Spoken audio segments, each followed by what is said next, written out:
Morning everyone. आज हम लोग देखेंगे प्रतियोगिता दर्पण जुलाई की और उसका पहला सेक्शन राष्ट्रीय। तो शुरू करते हैं। फर्स्ट न्यूज है ऑपरेशन सिंदूर।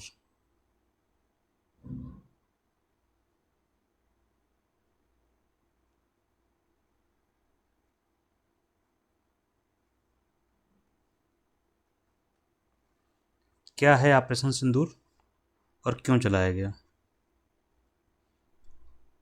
पहलगाम में अटैक हुआ था, आप लोग जानते ही होंगे। पहलगाम कहाँ है? जम्मू कश्मीर में। यहाँ के एक घाटी में, घाटी नहीं मैदान था, वहाँ पर 22 रन का मैदान, वहीं पर घाटिया मैदान, वहाँ पर आतंकवादियों ने हमला किया था।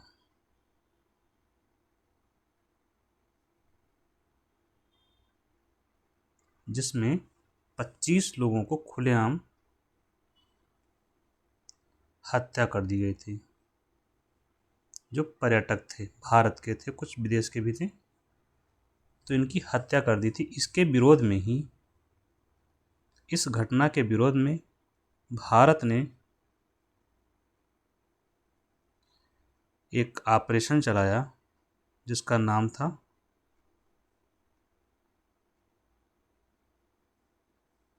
ऑपरेशन सिंदूर।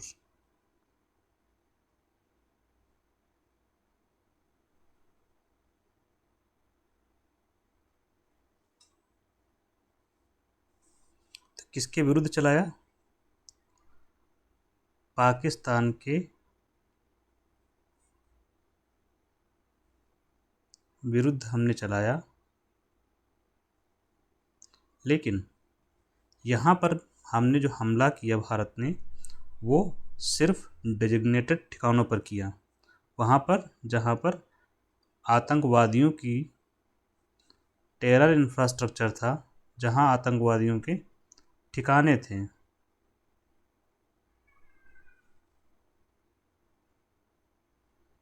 हमने आतंकी अवसंरचना पर हमला किया। आतंकी अवसंरचना क्या होता है? जहाँ पर इनके ठिकाने थे, जहाँ पर ये लोग प्रशिक्षण देते थे, जहाँ इनकी सामग्री रखी थी आदि, इन जगहों पर हमने हमला करके इनको नष्ट किया। तो बहुत ही स्पष्ट हमला भारत ने किया। यहाँ पर नोट करने की बात यह है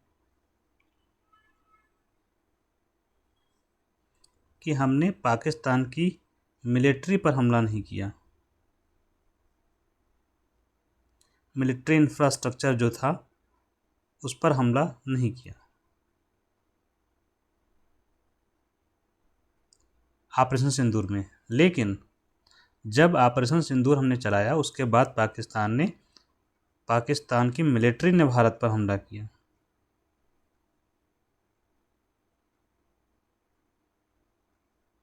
कि सेना ने भारत पर हमला किया। भारत के जो सीमावर्ती क्षेत्र थे वहाँ पर हमला किया। तब इसका भारत ने मुंहतोड़ जवाब दिया और जो भी उनकी अवसंरचना थी, सैन्य अवसंरचना, हमने उस पर हमला किया। सेना के जो अड्डे थे, पोर्ट्स थे, वहाँ पर हमने हमला किया। यहाँ पर भी एक चीज़ भारत ने की। भारत ने यहाँ पर भी उनके जो नागरिक थे, नागरिकों पर हमला नहीं किया। भारत ने पाकिस्तानी नागरिक पर हमला नहीं, जबकि पाकिस्तान ने भारत के जो नागरिक जहाँ रहते हैं, शहर हैं, वहाँ के आसपास उन्होंने हमला किया और नुकसान भी पहुँचाया और कई लोग मारे भी गए। इसके विरोध में भारत ने रिस्पॉन्स तो किया। पाकिस्तान ने जब हमला किया तो भारत के पास एक सिस्टम था जिसका नाम था S-400। ये क्या है? ये डिफेंस सिस्टम है भारत का।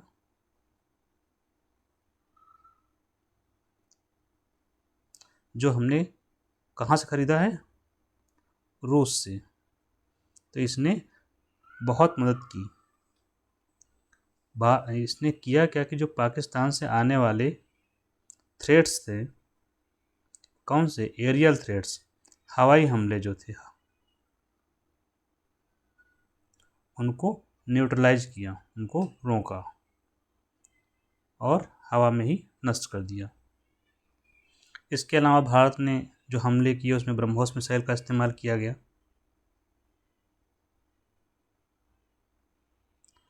हमने जो राफेल खरीदे थे उन हवाई एयरक्राफ्ट का इस्तेमाल किया, राफेल एयरक्राफ्ट का। तो ये हमने भारत ने किया। यहाँ पर जो सबसे ज़रूरी बात याद रखनी है, भारत ने, पाकिस्तान ने जब हमला किया तो भारत ने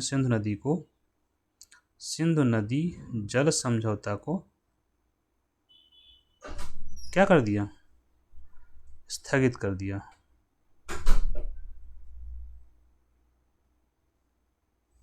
तो हमें सिंधु नदी जल समझौता के बारे में यहाँ पता होना चाहिए। सिंधु नदी जल समझौता ये कब हुआ था? इसको इंग्लिश में बोलते हैं इंडस वाटर ट्रीटी।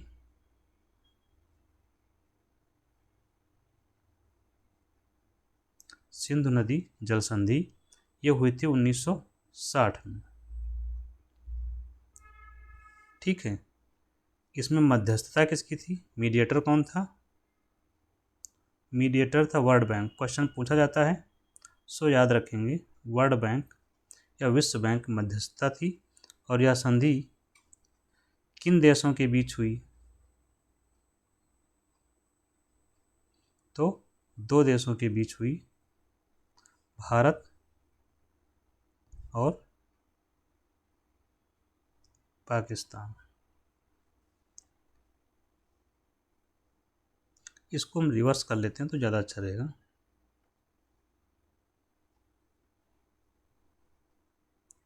पाकिस्तान और भारत। ठीक है, इस संधि में क्या हुआ था? संधि क्यों, विषय क्या था संधि का, मुद्दा क्या था? विषय था सिंधु नदी के जल का बंटवारा। इस संधि के माध्यम से सिंधु नदी के जल का बंटवारा किया गया। किन देशों के बीच में? पाकिस्तान और भारत के बीच में। तो जब बंटवारा हुआ तो भारत और पाकिस्तान दोनों को 3 नदियों का जल प्राप्त हुआ। ठीक है, तो जो पूरब की 3 नदियां थी वो भारत को मिली। चूँकि इस तरफ ईस्ट होता है इसलिए मैंने भारत को इस तरफ लिखा है। 3 पूर्वी नदियों का जल भारत को मिला और 3 पश्चिमी नदियों का जल पाकिस्तान पश्चिम, भारत के पश्चिम में है तो पाकिस्तान को पश्चिमी नदियों का जल मिला और भारत पूरब में है तो पूर्वी नदियों का जल मिला। तो इन तीनों नदियों के नाम याद रखने हैं अलग अलग। सिंधु नदी का जल पाकिस्तान को मिला, चिनाब नदी का जल पाकिस्तान को, और झेलम नदी का जल।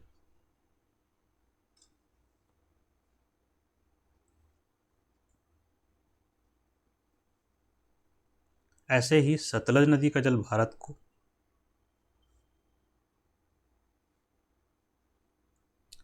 व्यास नदी भारत को और रावी नदी का जल भारत को प्राप्त हुआ। इन नदियों में भारत को कुछ हिस्सा दिया गया, जैसे इन नदियों के जल का कुछ भाग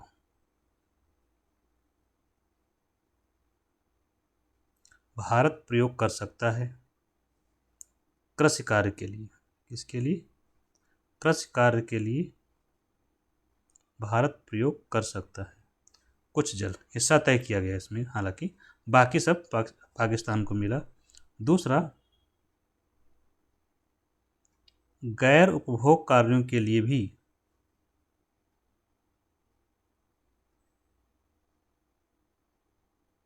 भारत इसका जल, इन नदियों का जल प्रयोग कर सकता है, कितना भी कर सकता है। गैर उपभोग कार्य क्या होता है? जिनका उपभोग ना हो। उपभोग ना हो मतलब पानी पीना नहीं है या कहीं डैम में जमा नहीं कर लेना है। तो जैसे हमने क्या किया, गैर उपभोग काम में हमने वहाँ पर डैम बना लिए, जल विद्युत संयंत्र बनाए, हाइड्रो पावर प्लांट भारत ने बनाए। इसी के तहत जैसे चिनाब नदी पर बने हुए बहुत सारे, जैसे कि सलाल,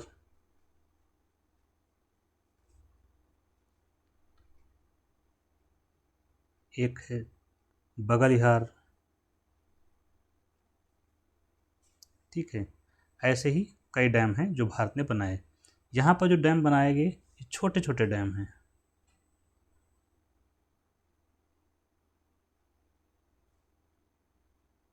जो जल का जो संग्रहण है वो नहीं करते हैं या बहुत कम करते हैं, जल संग्रहण नहीं के बराबर है, या यूं कहें कि ये जो प्रोजेक्ट हैं रन ऑफ रिवर प्रोजेक्ट हैं। ये कौन से प्रोजेक्ट होते हैं जिसमें बहते हुए नदी के बहते हुए जल का प्रयोग करते हैं। बांध नहीं बनाया जाता है, नदी के बहते हुए जल से टरबाइन घुमाते हैं।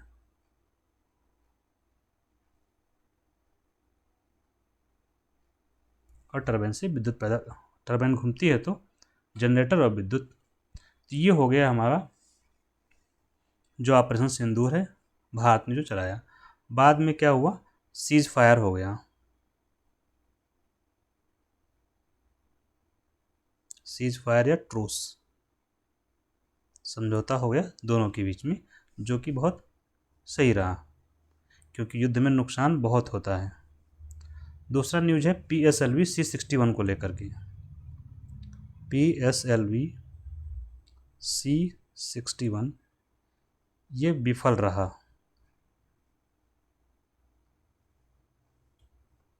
क्या है ये? PSLV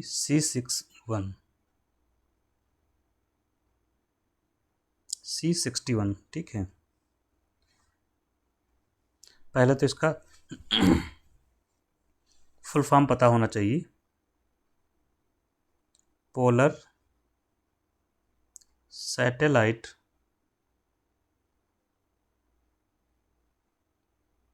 लॉन्चिंग व्हीकल, आगे C61, ठीक है।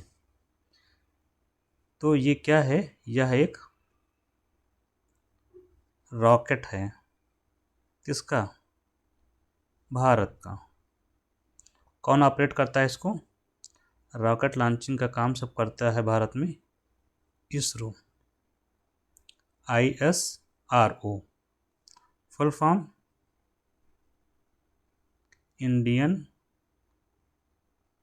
Space research organisation. अंतरिक्ष से जुड़े हुए जितने भी काम हैं भारत में वो यही करता है इसरो, जिसकी स्थापना हुई थी 1969 में। तो ये रॉकेट है भारत का PSLV 61। अच्छा, भारत में जो रॉकेट हैं कौन कौन से रॉकेट हैं एक आइडिया आपको होना चाहिए। सबसे पहले हमने बनाया था SLV सैटेलाइट लॉन्चिंग व्हीकल, इसका एडवांस वर्जन बनाया ASLV, AFR है ऑगमेंटेड, आगे satellite launching vehicle.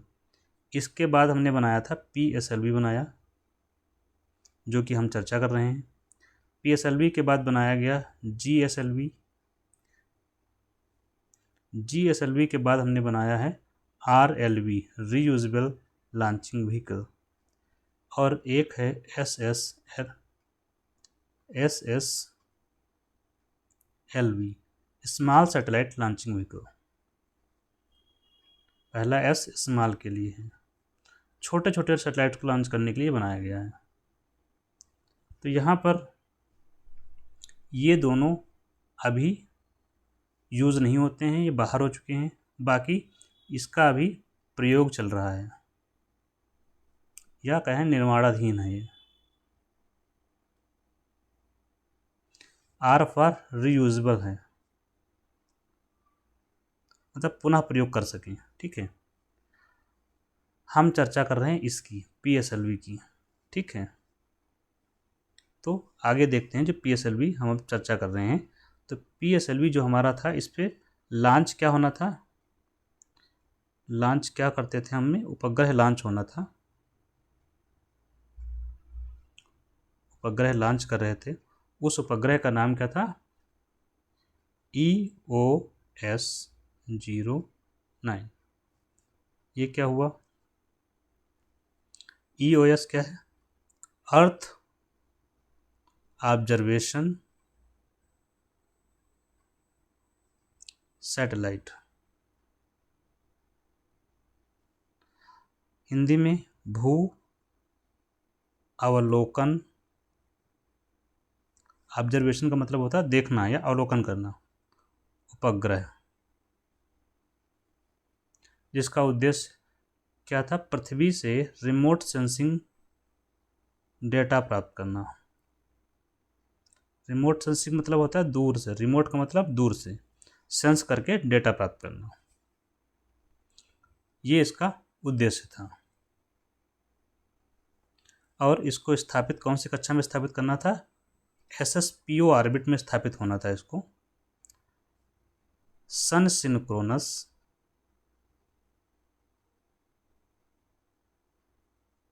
Polar orbit में इसको स्थापित करना था इस रॉकेट के द्वारा। लेकिन जब लॉन्च किया गया रॉकेट को,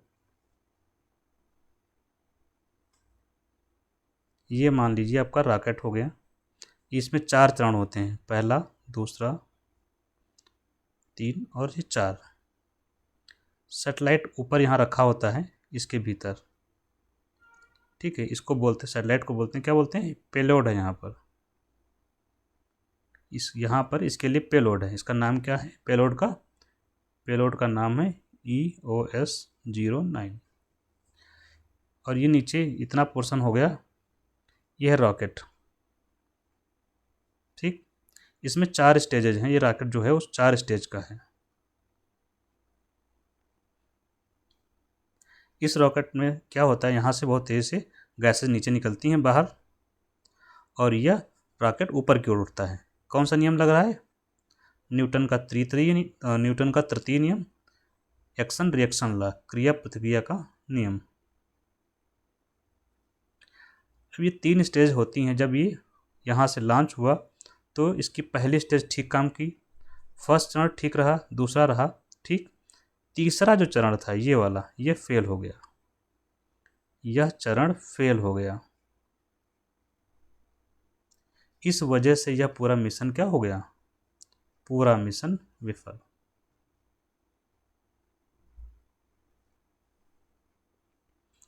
यहाँ एक बात और याद रखनी है, ये जो रॉकेट है कहाँ से छोड़ा जाता है भारत में, कभी भी प्रक्षेपण जब होता है भारत में एक ही जगह है। कहाँ से किया गया है प्रक्षेपण, तो इसरो के पास एक ही साइट है जहाँ से वो प्रक्षेपित करता है, उसका नाम है श्रीहरिकोटा स्पेस सेंटर।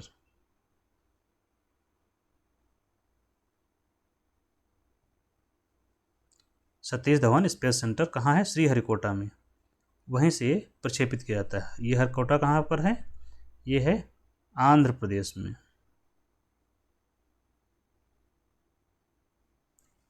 तो यहीं से इस रॉकेट को छोड़ा गया था, लेकिन तीसरा चरण इसका ठीक से काम नहीं कर पाया, इसलिए ये क्या हुआ, विफल हो गया। तो ये सारी हो गई PSLV C61 के बारे में। ठीक, थर्ड न्यूज़ क्या है,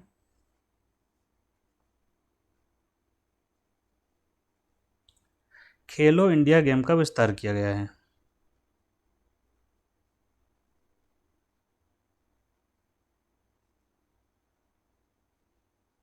खेलो इंडिया गेम का विस्तार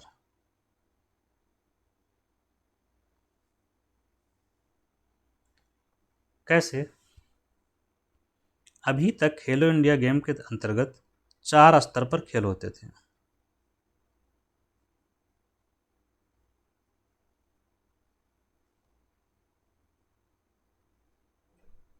इन 4 स्तरों को ही बढ़ाकर कई स्तर कर दिए गए हैं। 4 स्तर कौन कौन से स्तर थे? एक स्तर था यूथ गेम, तो इसका नाम क्या हो जाएगा? खेलो इंडिया यूथ गेम था एक।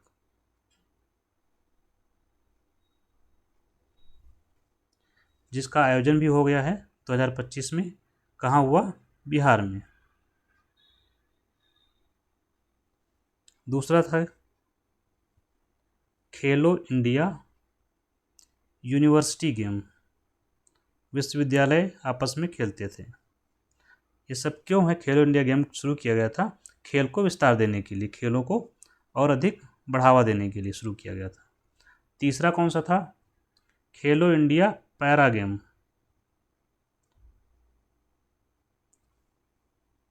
चौथा था विंटर गेम, खेलो इंडिया विंटर गेम, शीतकालीन खेल। तो जो खेलो इंडिया पैरा गेम है 2025 में, इसका आयोजन हो चुका है दिल्ली में। और खेलो इंडिया विंटर गेम का आयोजन फरवरी में हुआ है जम्मू और कश्मीर में। ठीक, तो ये अभी तक ये 4 स्तर थे। इन्हीं आगे स्तरों को बढ़ा दिया गया है। कौन कौन से स्तर इसमें जोड़े गए? 4 के अलावा खेलो इंडिया, ये आपको कॉमन रखना है जैसे कि वहाँ पर है। तो खेलो इंडिया नॉर्थ ईस्ट गेम, मतलब नॉर्थ ईस्ट में गेम को बढ़ावा देने के लिए। फिर है खेलो इंडिया बीच गेम, बीच जो समुद्र के किनारे होती हैं वो। फिर है खेलो इंडिया स्वदेशी गेम, खेलो इंडिया ट्राइबल गेम, जनजातीय गेम।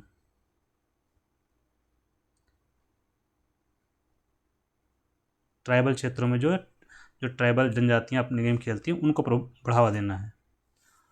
और खेलो इंडिया स्वदेशी मार्शल आर्ट,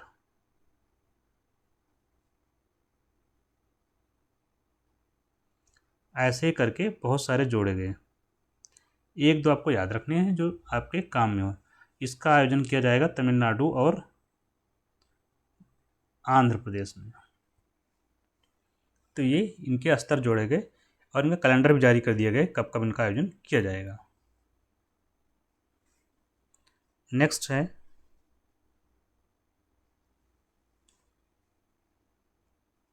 सरिया कोर्ट और काजी।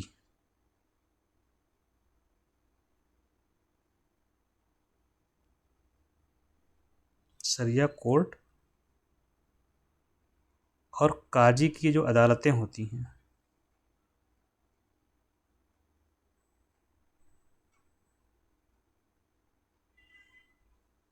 इसके संदर्भ में सुप्रीम कोर्ट ने कुछ कहा है। सर्वोच्च न्यायालय ने कहा है कि जो एक्चुअल में जो इस्लाम धर्म है, इस्लाम धर्म में सरिया और काजी इन दोनों की कोर्ट चलती हैं। इनके द्वारा क्या दिए जाते हैं? आदेश दिए जाते हैं। और ये आदेश लोग मानते हैं जो मुस्लिम समुदाय के लोग होते हैं।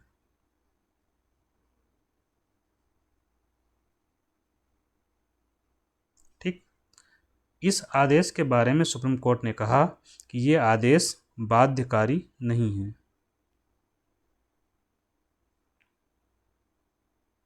किसने कहा? सर्वोच्च न्यायालय ने।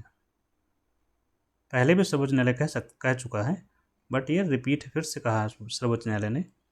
बाध्यकारी नहीं का मतलब ये है कि कोई मानने के लिए बाध्य नहीं है। कोई व्यक्ति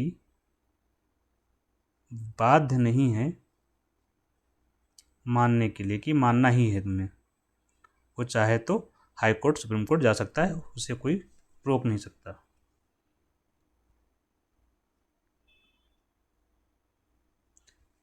नेक्स्ट है INSV कौंडिन्य।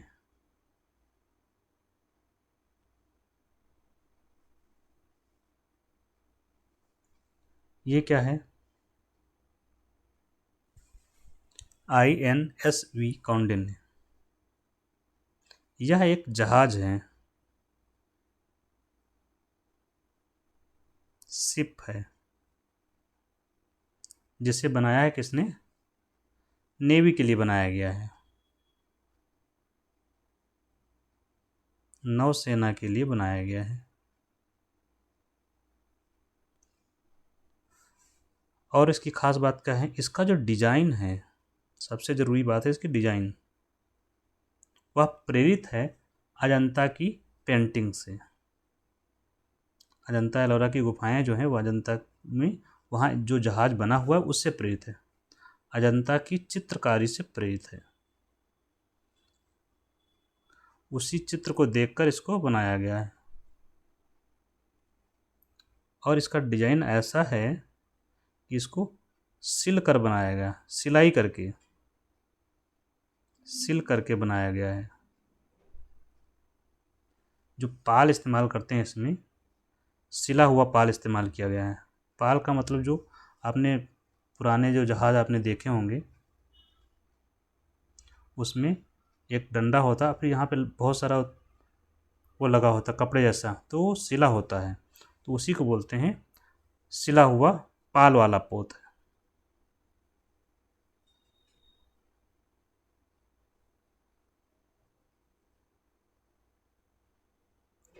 पाल वाला जहाज, सिला हुआ।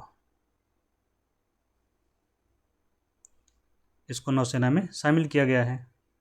इसका नाम जो रखा गया है कौंडिन्य,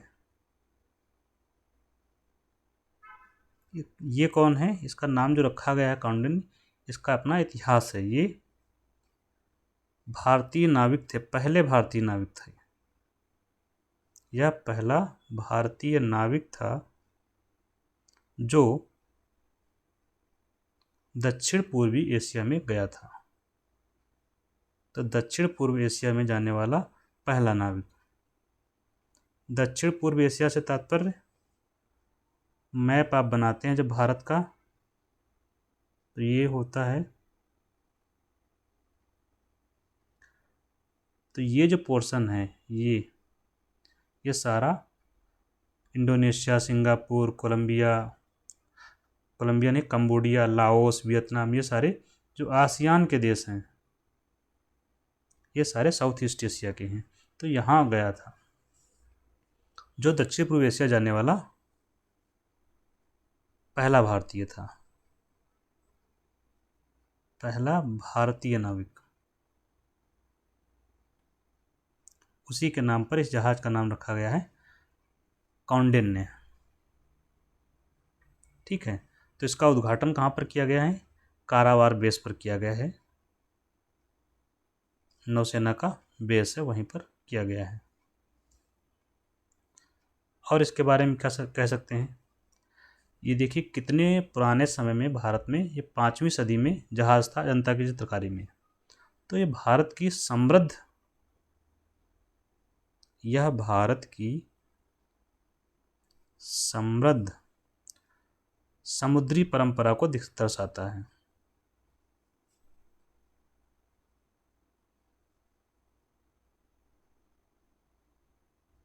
ये दर्शाता है। अब कहा जा रहा है कि ये यात्रा करेगा कहाँ से? गुजरात से ओमान तक की यात्रा करेगा। गुजरात से ओमान तक की यात्रा करेगा, ये प्रस्तावित है।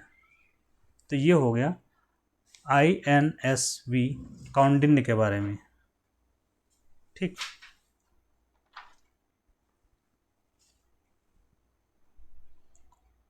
नेक्स्ट चलते हैं हम लोग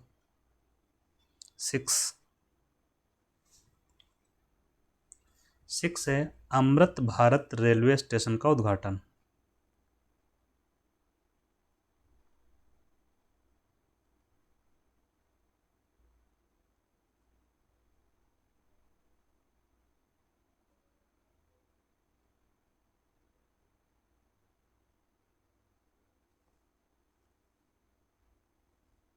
कितने? 103 रेलवे स्टेशनों का उद्घाटन किया गया। तो पहले हम ये समझते हैं कि अमृत भारत रेलवे स्टेशन ये योजना है,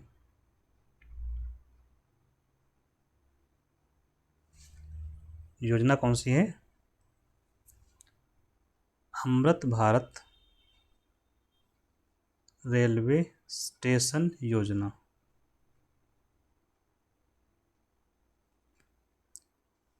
ये कब शुरू की गई थी?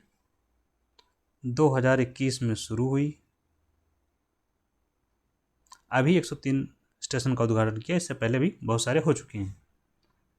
उद्देश्य क्या था इसका? रेलवे अवसंरचना का विकास करना।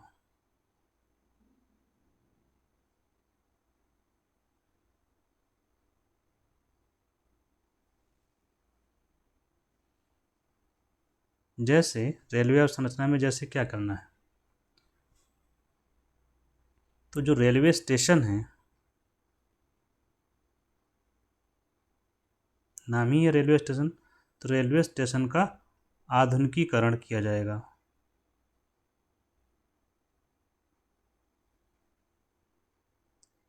वहाँ पर रेस्ट रूम की व्यवस्था, आराम गृह, पीने का पानी,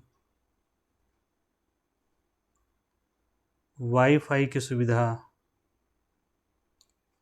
और लिफ्ट या एस्केलेटर जो भी हो उसकी सुविधा। एस्केलेटर ESCALATOR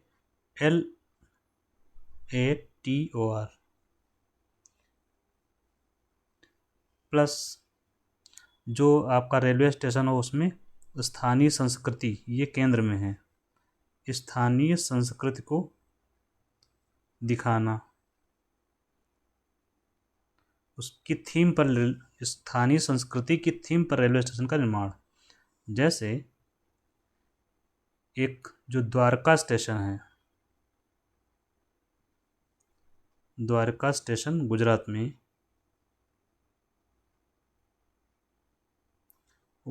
वो बनाया गया है द्वारकाधीश मंदिर से प्रेरित है।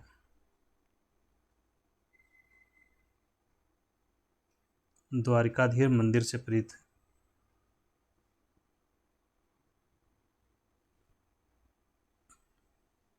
ऐसे ही एक स्टेशन है अहमदाबाद रेलवे स्टेशन।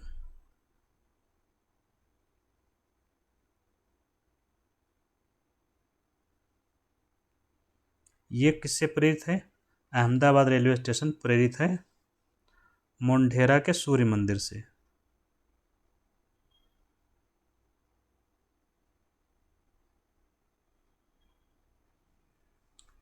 तो इस तरह से रेलवे अवसंरचना का विकास करना, और इसको जरूर याद रखेंगे, स्थानीय संस्कृति को दिखाना, मतलब इसी थीम पर स्टेशन का निर्माण किया जाएगा। थीम क्या होती है कि उसी से जुड़े हुए चित्रों को बनाना दीवार पर, ताकि रेलवे स्टेशन को देखने पर फील आए कि वो कहाँ पर हैं आप, लोकेशन क्या है आपकी। न्यायिक सेवा के लिए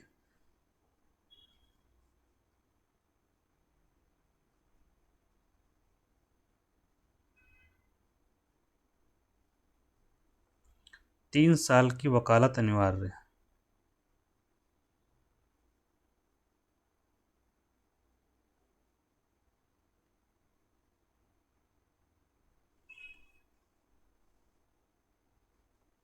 ये क्या है? न्यायिक सेवा आपको पता चल जाए तो आप बाकी चीज़ें खुद ही समझ जाएंगे। किसने कहा है? फिलहाल सर्वोच्च न्यायालय का फैसला है ये, सरकार ने नहीं किया है, ये सर्वोच्च न्यायालय ने अपने फैसले में कहा है। और सर्वोच्च न्यायालय जो कहता है वो कानून बन जाता है। तो न्यायिक सेवा का से तात्पर्य क्या है यहाँ पर?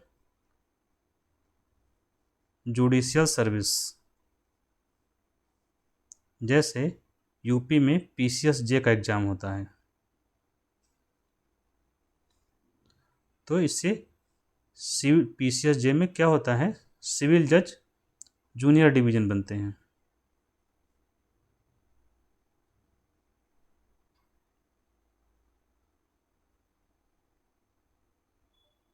फिर प्रमोट होकर सीनियर डिवीज़न, तो यहाँ से शुरुआत होती है।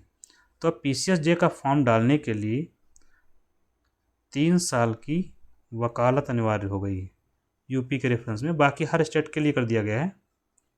अभी तक क्या था कि आप एलएलबी करके सीधे फॉर्म डाल सकते थे, अब एलएलबी के बाद 3 साल की वकालत अनिवार्य है, तब जाके आप जज बन पाएंगे। ऐसा किया क्यों गया है?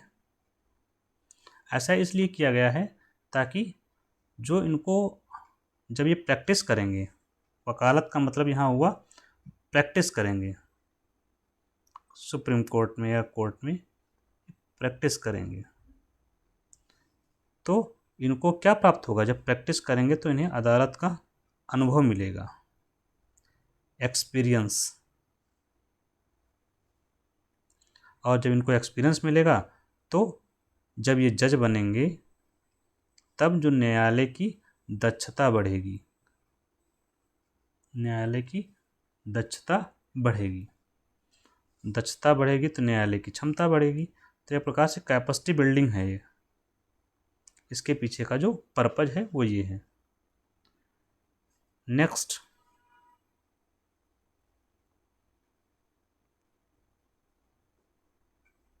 भारत में विदेशी विश्वविद्यालय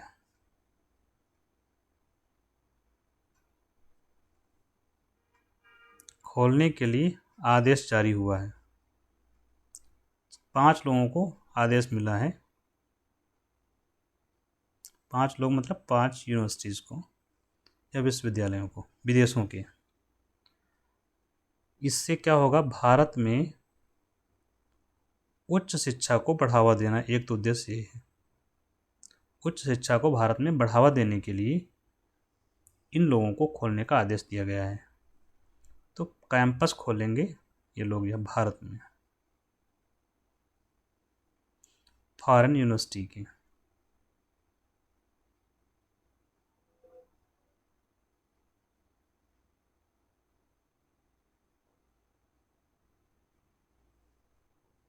इसका प्रावधान भी भारत जो अपनी पॉलिसी है हमारी राष्ट्रीय शिक्षा नीति, नेशनल एजुकेशन पॉलिसी 2020, उसमें इस चीज़ का प्रावधान भी किया गया था।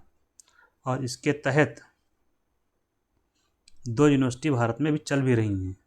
आपने नाम सुना होगा डीकेन यूनिवर्सिटी का।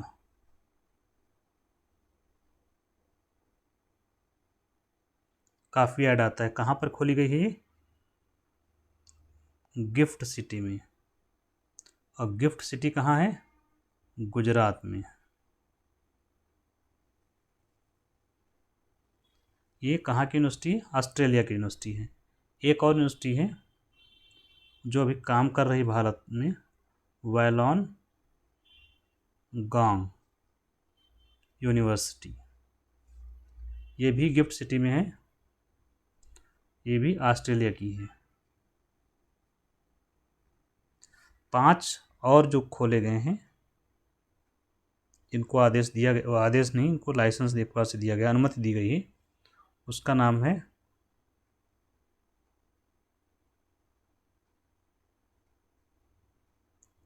इलिनॉइस इंस्टीट्यूट ऑफ टेक्नोलॉजी, जैसे आईआईटी है आगे, इलिनॉइस इंस्टीट्यूट ऑफ टेक्नोलॉजी। ये कहाँ की है? अमेरिका की। नेक्स्ट है यूनिवर्सिटी ऑफ लिवरपूल।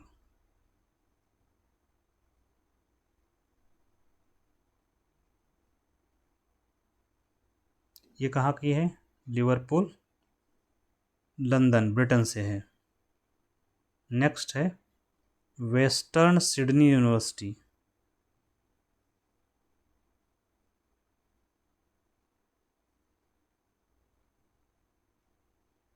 ये ऑस्ट्रेलिया से।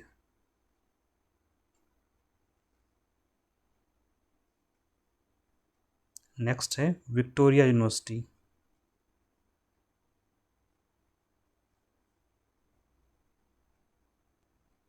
ये कहाँ से है? ये भी ऑस्ट्रेलिया से है। 5वीं यूनिवर्सिटी है इटली से। नाम बहुत अजीब सा है, institute Instituto Europeo di design.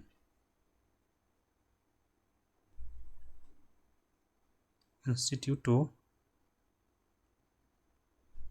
यूरोपियो di Design, ये इटली से है। तो ये 5 यूनिवर्सिटी का अनुमति दी गई है भारत में अपना कैंपस खोलने के लिए।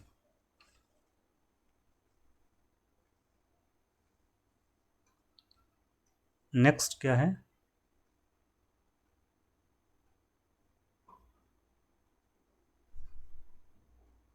राष्ट्रपति निकेतन। ये कहाँ स्थित है? लोकेशन है देहरादून।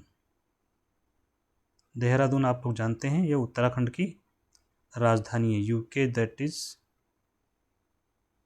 उत्तराखंड, ये उत्तराखंड की राजधानी है।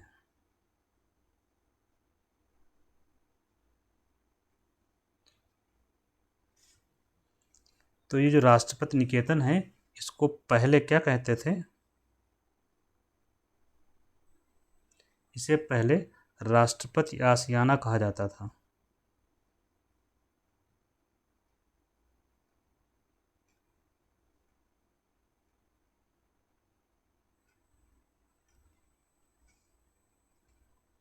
और यहाँ पर राष्ट्रपति के अंगरक्षक घोड़ों का प्रशिक्षण होता था।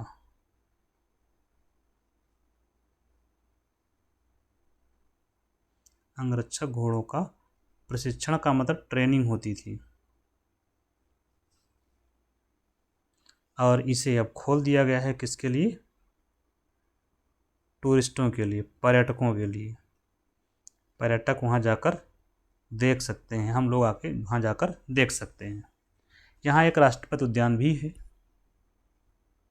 तो ये नेशनल खत्म हो गया।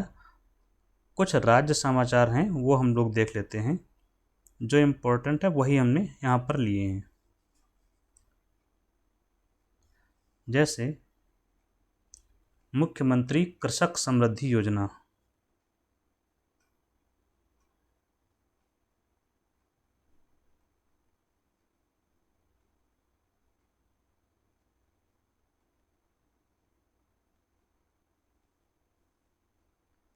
ये उत्तर प्रदेश की योजना है।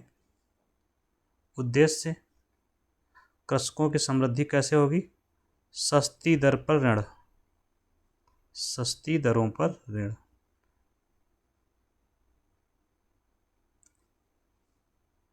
सस्ती दर से तात्पर्य होता क्या है? ब्याज दर की बात हो रही है। सस्ती दर का मतलब ब्याज दरें कम होंगी। ऋण किसको दिया जाएगा? ऋण तो किसानों को दिया जाएगा। स्वाभाविक सी बात, योजना ही कृषक समृद्धि है। कौन से किसान? लघु और सीमांत किसानों को। सीमांत किसान कौन से होते हैं? जिनके पास लैंड होती है 1 हेक्टेयर से कम। लघु कौन से होते हैं? जिनके पास लैंड होती है 1 हेक्टेयर से 2 हेक्टेयर के बीच में। ठीक, ये हो गई मुख्यमंत्री कृषक समृद्धि योजना।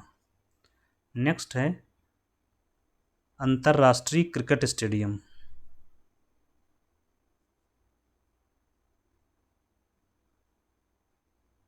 चौथा अंतर्राष्ट्रीय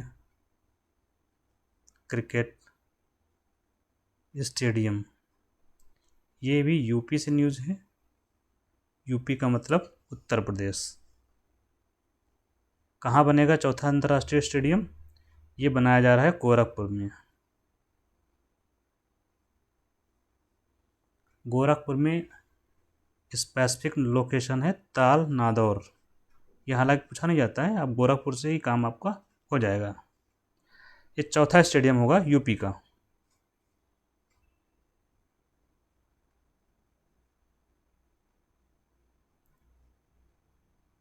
चौथा अंतर्राष्ट्रीय स्टेडियम। तो बाकी 3 कौन से हैं? एक हो गया green park. Green park stadium कहाँ है? कानपुर में। दूसरा स्टेडियम कौन सा है? जो इकाना स्टेडियम बना है लखनऊ में,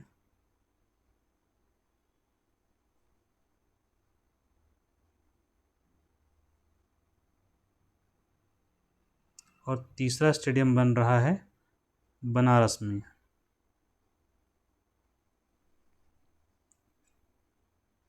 नेक्स्ट, एक बीजेपी विधायक थे, उनकी सदस्यता रद्द हो गई है।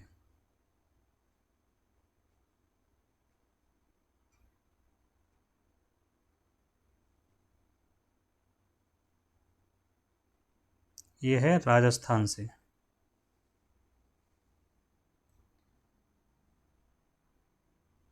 नाम क्या है? कंवरलाल मीणा।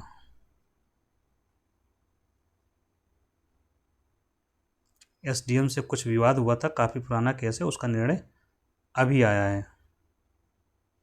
तो इस विवाद में इनको सजा हो गई है 3 वर्ष की, और इनकी सीट कौन सी थी? राजस्थान की अंता सीट थी। अंता सीट से विधायक थे। 3 वर्ष की सज़ा हो गई है। जब भी किसी सांसद या विधायक को 2 साल की सज़ा हो जाती है तो उसकी सीट क्या हो जाती है? ख़त्म कर दी जाती है, रद्द हो जाती है। तो इनको क्या कर दिया गया? अंता सीट से थे तो इनकी सदस्यता रद्द हो गई है।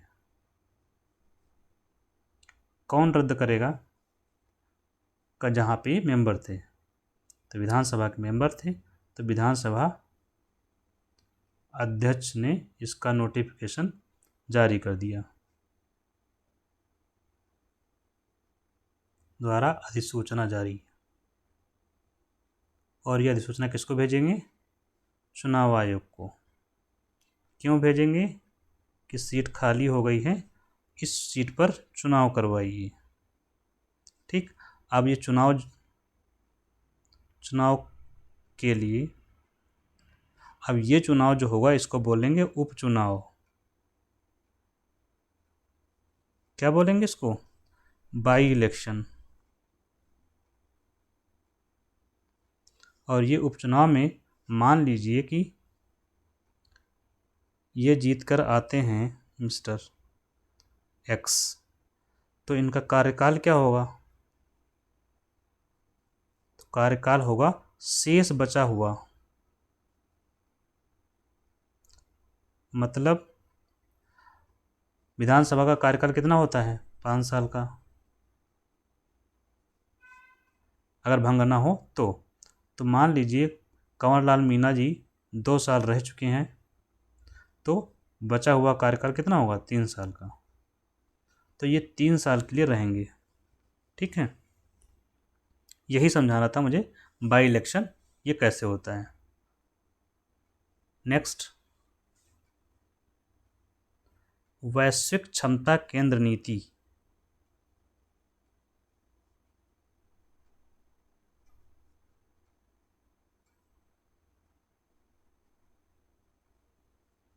यूपी ने जारी की है, 2024 की नीति है, और इसका उद्देश्य है यूपी को विश्व का सेवा केंद्र बनाना।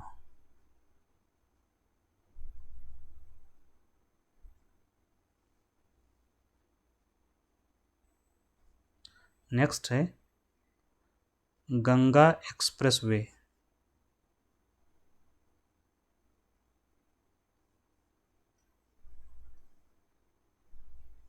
ये न्यूज़ में क्यों है? गंगा एक्सप्रेसवे पर एक लोकेशन है शाहजहांपुर, वहाँ से गुजरता है, वहाँ पर इंडियन एयरफोर्स ने अभ्यास किया है।